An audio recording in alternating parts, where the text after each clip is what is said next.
वर्णिवेशरमणीय दर्शनं मन्दहासरुचिराननाम्बुजं पूजितं सुरनरोत्तमैर्मुदा धर्मनन्दनमहं विचिन्तये। असतो मा षड्गमय तमसो मा ज्योतिर्गमय मृत्युर्मा अमृतं गमय। ओम शांति शांति शांति। આજની જ્ઞાન સભાની અંદર પધારનારા બધા જ ભગવત ભક્તોને વેદાંતાચાર્ય, પુરાણ ઇતિહાસાચાર્ય, અમે ફિલોસોફી શાસ્ત્રી રાકેશભાઈના હેતપૂર્વક જય સ્વામિનારાયણ। ગયા વખતની જ્ઞાન સભાની અંદર આપણે શરણાગતિના જે 6 લક્ષણો આનુકૂલ્યસ્ય સંકલ્પ, પ્રાતિકૂલ્યસ્ય વર્જનમ, રક્ષિષ્યતિ ઇતિ વિશ્વાસો, ગોપ્તૃત્વ વર્ણમ તથા આત્મનિક્ષેપ કાર્પણ્યે ષડવેદા શરણાગતિ, આ 6 લક્ષણ વિશે વાતો કરતા હતા। તેની અંદર તમારા બધાની પાસે અમે પ્રથમ 2 લક્ષણની ચર્ચા કરી ચૂકેલા છીએ। આનુકૂલ્યસ્ય સંકલ્પ, પ્રાતિકૂલ્યસ્ય વર્જનમ, વિસ્તારથી આ બાબતની અંદર વિવેચન અમે કરી આવેલા છે। આજે શરણાગતિનું તૃતીય લક્ષણ જે કહેવામાં આવે છે કે વિશ્વાસો, અર્થાત કે વિશ્વાસ, શરણાગતિનું જે ત્રીજું લક્ષણ જે છે અને સૌથી મહત્વનું લક્ષણ જે છે એ વિશ્વાસ જે છે તેની વાત આપણે કરીએ તો ભગવાન મારી રક્ષા કરશે જ એવો મહાવિશ્વાસ છે, તેને જ વાસ્તવની અંદર વિશ્વાસ કહેવામાં આવે છે। ભક્તો, એક તરફ પોતાનું અતિશય પાપ જોતા અને બીજી તરફ પોતાને ઈચ્છિત પરમ પુરુષાર્થનું ગૌરવ જોતા સ્વાભાવિક જ દરેક મનુષ્યની એવી શંકા થાય કે એ ભગવાન મારા જેવા પાપના પહાડ જેવા અપરાધીની રક્ષા કેમ કરશે? આવો દરેકને સંશય થાય ભક્તો। અને આવી અતિ શંકા રાખે તો એ વ્યક્તિ જે છે એ શરણાગતિ પરથી ચલાયમાન થઈ જાય છે ભક્તો। માટે શરણાગતિની અંદર ભગવાનના ભક્તે મહાવિશ્વાસ રાખવો અતિશય જરૂરી છે ભક્તો। અર્થાત કે આ મારા સ્વામી પરમ વત્સલ છે, પરમ ઉદાર છે, એ મારી રક્ષા કરશે જ, એ મારા પાપો જે છે તેની સામું ક્યારેય પણ દ્રષ્ટિ રાખશે જ નહીં। આવો જે પરમેશ્વરનો જે મહાવિશ્વાસ એ પ્રપત્તિની અંદર અત્યંત જરૂરી છે ભક્તો। કારણ કે મહાવિશ્વાસ કેળવ્યા વગર ક્યારેય પણ પ્રપત્તિ જે છે એ સિદ્ધ થતી નથી। મનુષ્યનો સાહજિક એવો સ્વભાવ છે કે એ કુતર્ક કરતો જ હોય છે, શંકાઓ કરતો જ હોય છે। સ્વાભાવિક રીતે અનંત જન્મોના આપણા જે કર્મો છે, ચાહે એ પુણ્યરૂપ હોય કે પાપરૂપ હોય, એ કર્મોની અંદર પુણ્યરૂપ કર્મો જે છે એ પણ જીવાત્મા એ ભોગવવાના છે અને પાપરૂપ કર્મો પણ જે છે તે પણ એણે ભોગવવાના છે। હવે એ પાપરૂપ કર્મો જે છે એ એટલા બધા છે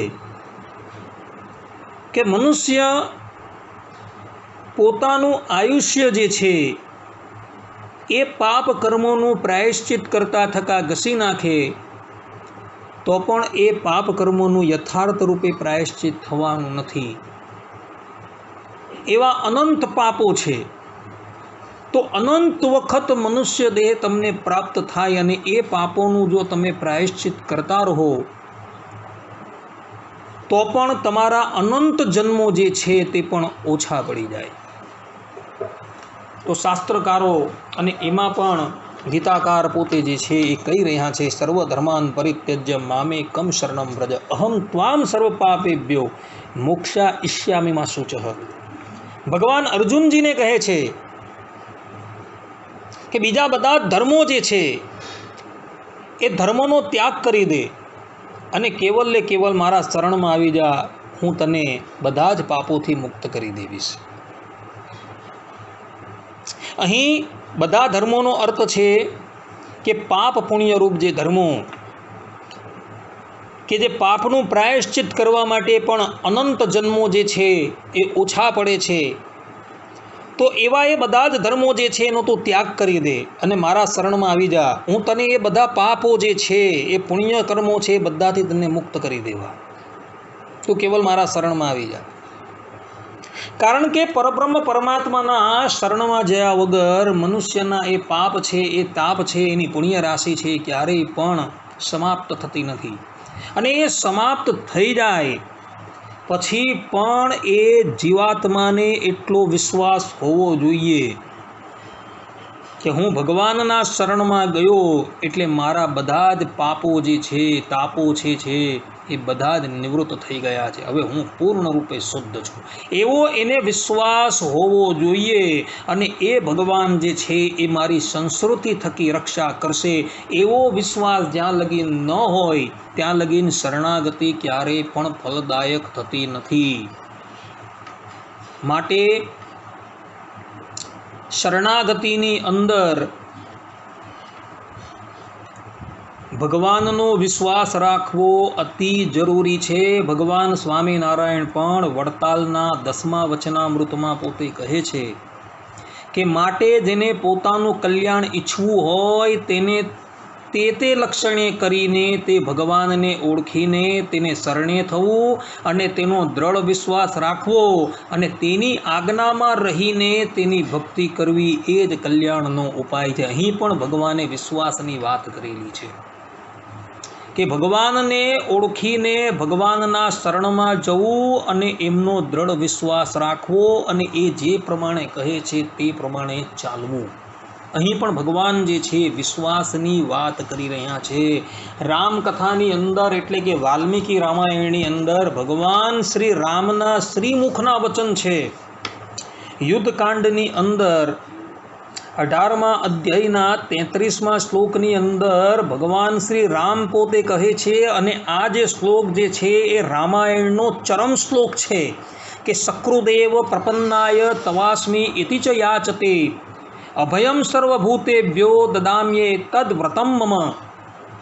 અર્થાત ભગવાન કહે છે કે જે એકવાર પણ શરણમાં આવીને હું તમારો છું આમ કહીને મારા થકી રક્ષાની પ્રાર્થના કરે છે, એવા એ સાધકને હું સમસ્ત પ્રાણીઓથી અભય કરી દેઉં છું. આવું મારું વ્રત છે, આવું ભગવાન કહે છે. પરંતુ એ ભક્તને વિશ્વાસ હોવો જોઈએ કે હું ભગવાનના શરણમાં છું અને ભગવાને જે આ પ્રમાણે કહ્યું છે તે પ્રમાણે હું બધા જ ભૂતો થકી અભય છું. એ ભગવાન મારી રક્ષા કરનારા છે, આવો વિશ્વાસ એને હોવો જોઈએ. અને આવો વિશ્વાસ જે છે એ પ્રહલાદજીને હતો. ભક્તો,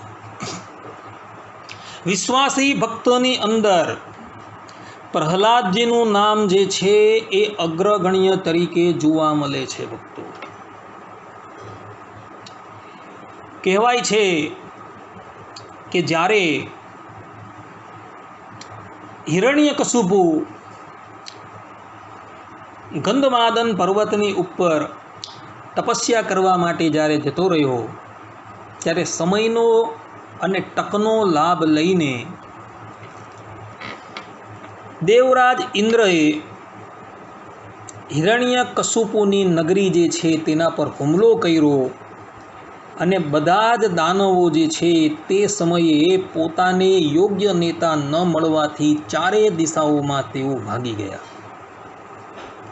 તે વખતે હિરણ્યકશુપુની પત્ની કયાધુ જે ગર્ભવતી હતી, જેના ગર્ભની અંદર પ્રહલાદજી હતા, એને ઇન્દ્રદેવ બળજબરીથી પોતાની રાજધાની જે છે અમરાવતી તેની અંદર લઈ જવા લાગ્યો.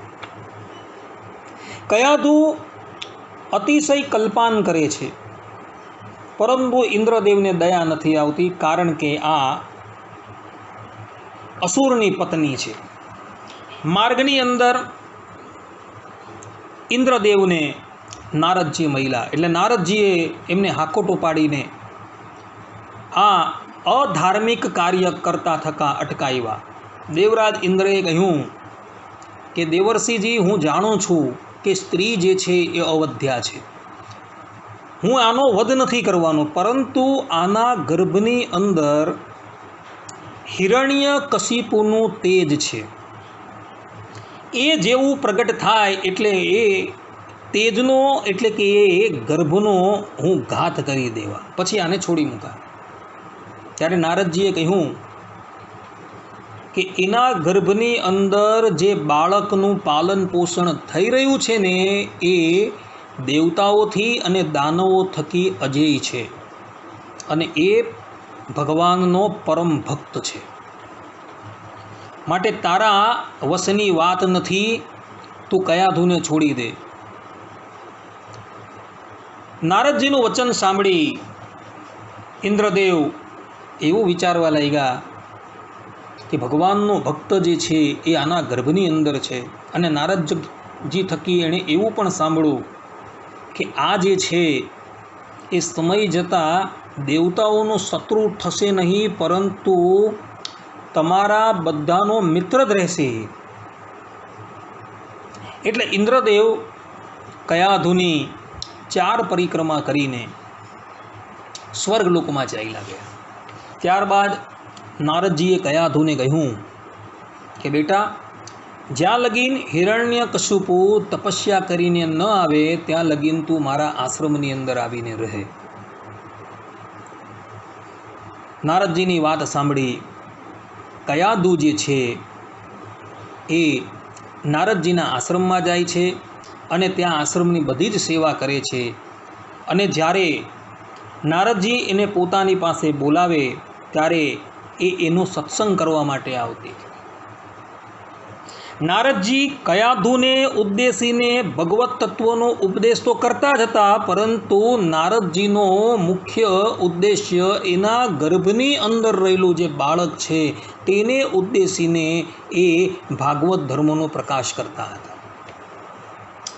સમય જતાં હિરણ્યકશિપુ બ્રહ્માજી થકી અનેક વરદાનો પ્રાપ્ત કરીને પોતાની નગરીમાં આવે છે. ત્યારે કયાધુ જે છે એ પુનઃ પોતાના પતિની પાસે જતી રહે છે. સમય જતાં હિરણ્યકશિપુ જે છે એ સમસ્ત બ્રહ્માંડનો અધિપતિ બની જાય છે અને કયાધુના ગર્ભ થકી બાળક પ્રહલાદનું પ્રાગટ્ય થાય છે.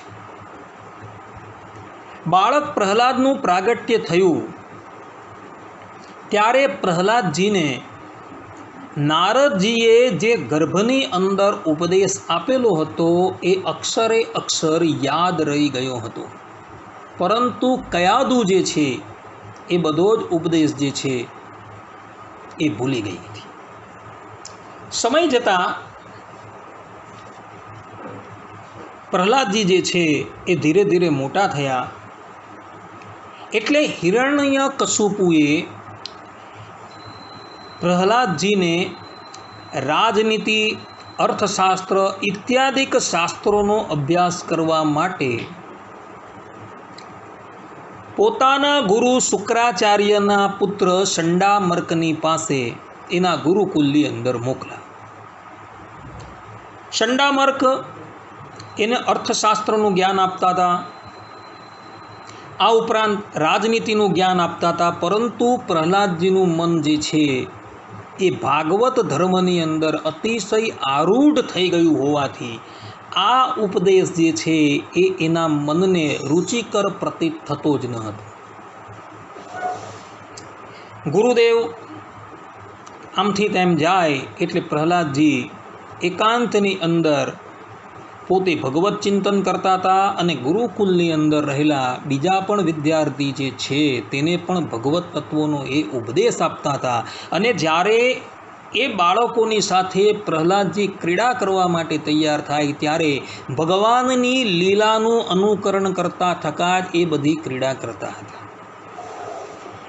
એક દિવસની વાત છે, શંડામર્ક જે છે એ પ્રહલાદજીને લઈને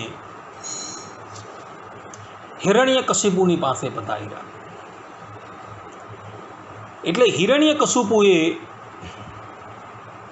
પ્રહલાદજીને પોતાની ગોદમાં લીધા અને એને હેત કરતા થકા પૂછવા લાગ્યા કે બેટા, તને ગુરુકુલની અંદર ગુરુપુત્રોએ શું શું શીખવાડ્યું છે એ બધું જ તું અને સંક્ષેપની અંદર કહે. પિતાજીની વાત સાંભળી એટલે પ્રહલાદજી જે હતા ને એ પોતાના પિતાને ઉદ્દેશીને કહેવા લાગ્યા કે પિતાજી, આ મનુષ્ય જન્મ જે છે એ બહુ દુર્લભ છે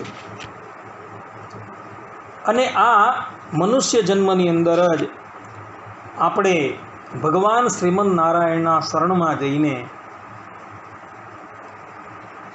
એના શરણાપન્ન થઈ જવું જોઈએ અને પોતાનું કલ્યાણ જે છે એ સાધી લેવું જોઈએ. આ ઉપરાંત પ્રહલાદજી પોતે કહે છે, શ્રવણમ કીર્તનમ વિષ્ણુ સ્મરણમ પાદ સેવનમ અર્ચનમ વંદનમ દાસ્યમ શક્યમ આત્મનિવેદનમ. પ્રહલાદજી કહે છે કે હે પિતાજી, ભગવાન શ્રી વિષ્ણુની 9 પ્રકારની ભક્તિ છે. ભગવાનના ગુણ, લીલા, નામ વગેરેનું શ્રવણ કરવું એ શ્રવણ ભક્તિ છે. તેમનું કીર્તન, તેમના રૂપ, નામ વગેરેનું સ્મરણ, તેમના ચરણોની સેવા, પૂજા એટલે કે અર્ચના, વંદન, દાસ્ય, શક્ય અને આત્મનિવેદન. જો ભગવાન પ્રત્યે સમર્પણ ભાવે આ 9 પ્રકારની ભક્તિ કરવામાં આવે તો તેને હું ઉત્તમ અધ્યયન સમજું છું. બસ આટલા શબ્દો પ્રહલાદજી બોલ્યાને અને પોતાના શત્રુ એવા વિષ્ણુનું નામ પ્રહલાદજીના મુખથી જેવું હિરણ્યકશુપુએ સાંભળ્યું એટલે એ અતિશય ક્રોધાયમાન થઈ ગયો.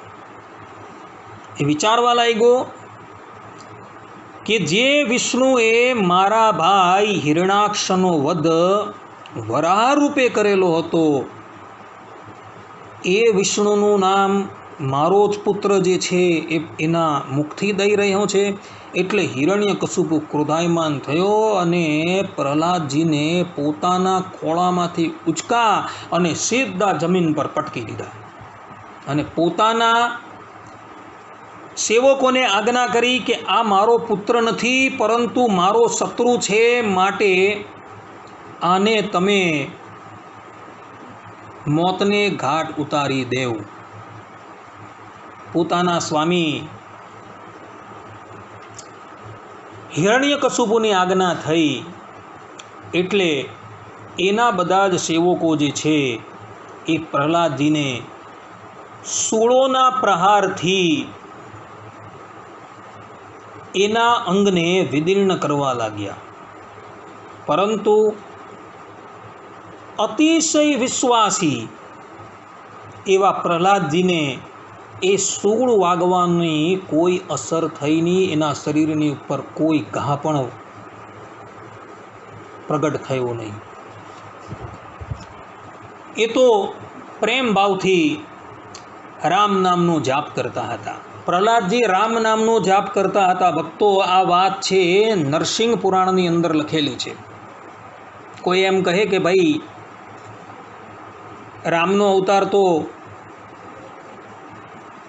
24માં ત્રેતાયુગમાં થયો હતો અને નરસિંહ અવતાર તો વૈવસ્વત મન્વંતરના આદિ સતયુગમાં થયો હતો, તો ત્યાં રામ નામનો જપ કેવી રીતના? તો એ લોકોને કહેવાનું કે ભાઈ વેદની અંદર રામ પૂર્વતાપનીય ઉપનિષદ આવેલો છે, એને વેદ જે છે એ અનાદિ છે અને રામ નામ પણ જે છે એ અનાદિ છે. એટલે પ્રહલાદજી જે છે એ ગુરુ નારદે જે પ્રમાણે શીખવાડેલું તે પ્રમાણે ભગવાન શ્રી રામના નામનો જપ કરતા હતા અને એને ભગવાનનો વિશ્વાસ હતો. એટલે આસુરી તત્વોએ એના શરીરની અંદર કેટલાય શૂલો ભોંયકા છતાં પણ પ્રહલાદજીને એની કોઈ અસર થઈ નહીં. એ તો પ્રેમપૂર્વક કેવલ ભગવાનનું સ્મરણ કરવા લાગ્યા. ત્યારબાદ શ્રીમદ ભાગવતના 7મ સ્કંદના 5મા અધ્યાયની અંદર લખેલું છે કે પ્રહલાદજીને મોટા મોટા માતેલા હાથીઓની નીચે કચડાવ્યા, ઝેરી સાપોના દંશ દેવડાવ્યા, છતાં પણ પ્રહલાદજી પ્રેમપૂર્વક વિશ્વાસપૂર્વક ભગવાનનું કીર્તન કરતા હોવાથી એ હાથીએ એમને પગ નીચે કચડા, છતાં પણ પ્રહલાદજીને કંઈ થયું નહીં. સર્પ લોકોએ એને દંશ માર્યા, તો દંશ મારતા સર્પોનું ઝેર જે છે એ ઉતરી ગયું હતું, પરંતુ પ્રહલાદજીને કંઈ થયું નહીં. હિરણ્યકશિપુના કહેવાથી સંડામર્કે અભિચારનો પ્રયોગ કરી કૃત્યાઓ ઉત્પન્ન કરી અને કૃત્યાઓને આદેશ આપ્યો કે તમે જઈને પ્રહલાદજીનો ઘાત કરી દેવો. કૃત્યા જે છે એ પ્રહલાદજીની પાસે આવે છે, પરંતુ પ્રહલાદજી તો પ્રેમપૂર્વક ભગવાનનું સ્મરણ કરતા હતા. એણે બધો જ ભરન્યાસ જે છે એ ભગવાનના મસ્તક પર સોંપેલો હતો, એટલે ભગવાનનું સુદર્શન ચક્ર જે છે એ એમની રક્ષામાં તત્પર થયું હતું. સુદર્શન ચક્ર દોડ્યું અને એણે કૃત્યાઓનો ઘાત કરી નાખેલો. આ ઉપરાંત પ્રહલાદજીને પર્વતની ટોચ પરથી નીચે ગબડાવ્યા. સમરાસુર નામનો જે એક અસુર હતો, તેણે અનેક પ્રકારની માયાનો પ્રયોગ તેના પર કર્યો. અંધારી કોતડીમાં તેને પૂરવામાં આવ્યા, વિષયુક્ત ભોજન એમને ખવડાવવામાં આવ્યું, વારંવાર ઠંડી હિમની જગ્યાની અંદર એમને રાખવામાં આવ્યા, ભભૂકતી આગમાં અને ઊંડા સમુદ્રમાં પણ નાખી દીધા, ઉપરથી પર્વત નીચે દબાવીને એને પીસી નાખવાની બધાએ તૈયારી કરી, પરંતુ કોઈ પણ ઉપાયે પ્રહલાદજીને કશી પણ હાનિ થઈ ન હતી. એનું કારણ શું હતું? કે પ્રહલાદજીને ભગવાનનો વિશ્વાસ હતો, અને આ વિશ્વાસને લઈને એમને કોઈ પણ જાતની ઊની આંચ આવેલી ન હતી. એ પ્રેમપૂર્વક ભગવાનની ઉપર વિશ્વાસ રાખીને એકાગ્ર મને કરીને ભગવાનનું ભજન જ કરતા રહ્યા. ત્યારબાદ આટલા ઉપાયોથી પણ જ્યારે પ્રહલાદજીને કશી ક્ષતિ ન થઈ, ત્યારે હિરણ્યકશિપુ એક દિવસ પ્રહલાદજીને પોતાની પાસે બોલાવે છે અને પ્રહલાદજીને પૂછે છે કે તારો વિષ્ણુ જે છે એ ક્યાં રહેલો છે? ત્યારે પ્રહલાદજી કહે છે, જલે વિષ્ણુ સ્થલે વિષ્ણુ વિષ્ણુ પર્વત મસ્તકે જ્વાલા માલા કુલે વિષ્ણુ સર્વમ વિષ્ણુમય જગત. કે એ વિષ્ણુ તો જે છે એ તો દરેક જગ્યાએ વ્યાપીને રહ્યા છે, જલમાં પણ છે, સ્થળમાં પણ છે. વિષ્ણુ જે છે પર્વતની મસ્તક, પર્વતની ટોચની ઉપર પણ રહ્યા છે, દરેકના અંતરની અંદર પણ એ બિરાજમાન થઈને રહ્યા છે. ત્યારે હિરણ્યકશિપુ જે છે ક્રોધાયમાન થાય છે અને પોતાની સામું એક થાંભલો હતો એને બતાવીને કહે છે કે આ થાંભલાની અંદર પણ તારા વિષ્ણુ રહ્યા છે.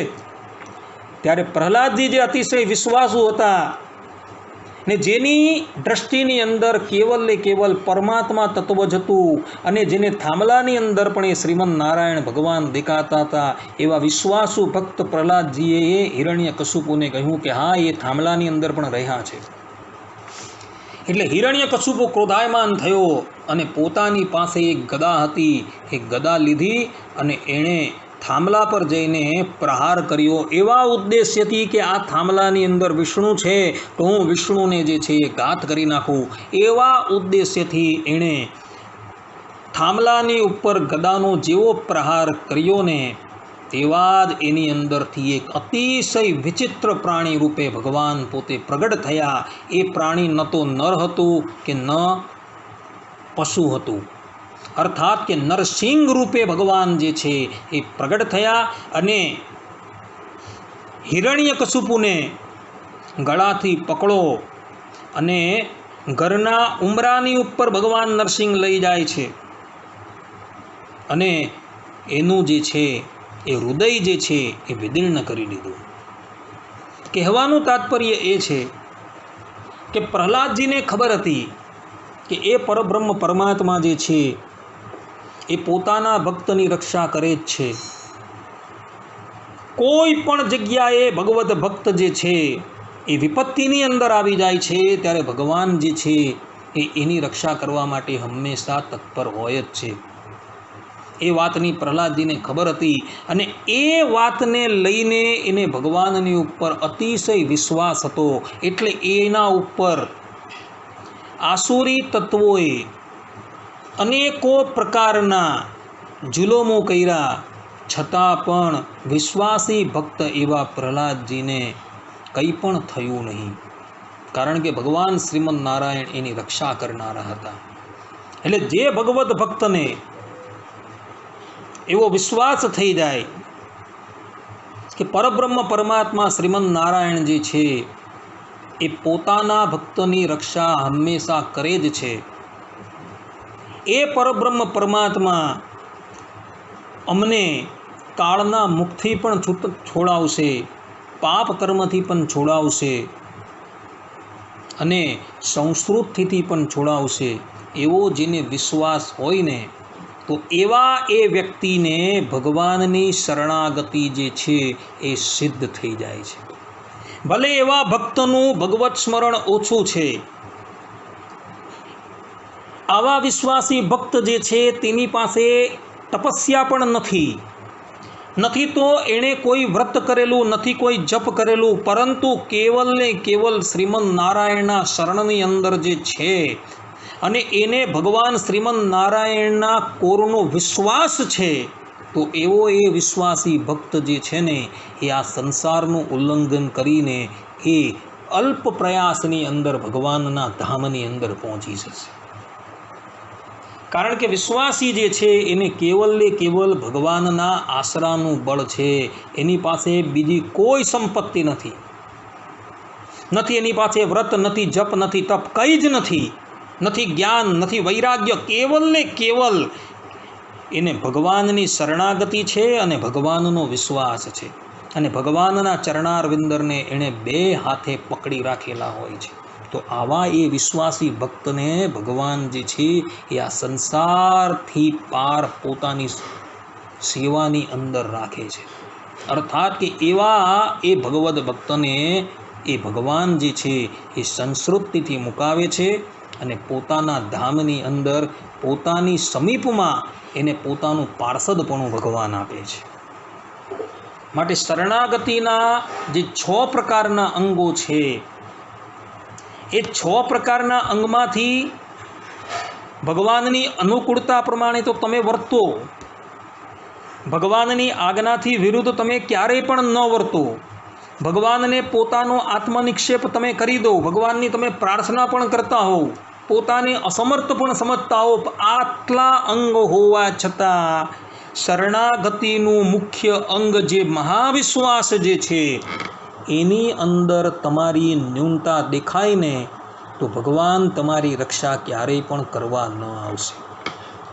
પરંતુ પેલા જે 5 અંગો તમને ગણાવ્યા એની અંદર થોડ ન્યૂનતા હશે, પરંતુ આ મહાવિશ્વાસનું અંગ જો તમારું દ્રઢ હશે ને તો એ પરબ્રહ્મ પરમાત્મા તમારી રક્ષા કરવા માટે અવશ્ય આવશે. માટે શરણાગતે આ વિશ્વાસનું અંગ કેળવવું અતિશય જરૂરી છે. આટલું કહીને આજના આ પ્રવચનની સમાપ્તિ કરીએ છીએ. સર્વે સંતુ નિરામયઃ, સર્વે સુખીનો ભવંતુ, સર્વે ભદ્રાણી પશ્યંતુ, માં કશ્ચિત દુઃખ ભાગ ભવેત. અસ્તુ. જય સ્વામિનારાયણ. હવે પછીના પ્રવચનની અંદર પણ આપણે વિશ્વાસ પર જ વાત કરશું. ત્યાં લગી બધા જ ભક્તોને જય